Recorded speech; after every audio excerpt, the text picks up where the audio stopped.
Mun tuttava suositteli SSAB:tä kesätyöpaikkana ja nyt mä sit oon jo toista kesää täällä kesätöissä. Mä oon aikaisemmin työskennellyt Järvenpään Tipnorilla teräspalvelukeskuksessa, joten yhtiö oli sitä kautta ennestään tuttu.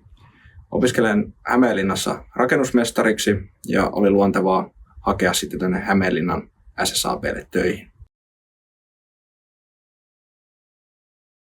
Mä oon viihtynyt oikein hyvin, työkaverit on tosi mukavia ja ilmapiiri kokonaisuudessaankin on tosi hyvä.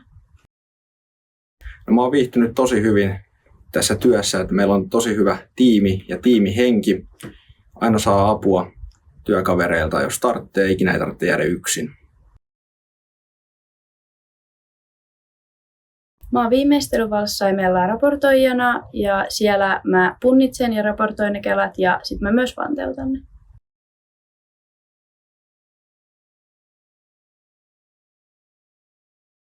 Toimin keskusvarastolla tämän kesän esihenkilötehtävissä.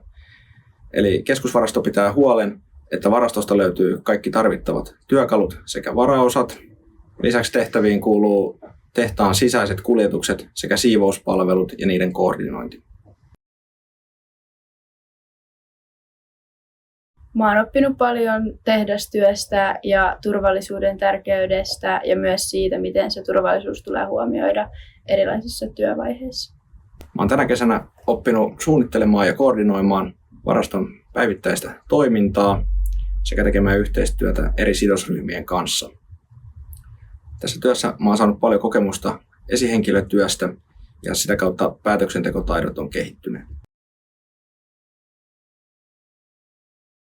Ehdottomasti voisin ja mun mielestä tällaisessa isossa yrityksessä on myös paljon uusia mahdollisuuksia ja etenemisvaihtoehtoja.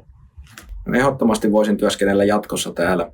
Mun mielestä ihan mahtava työpaikka ja mun mielestä on hyvä, että täällä nuoret saa paljon vastuuta.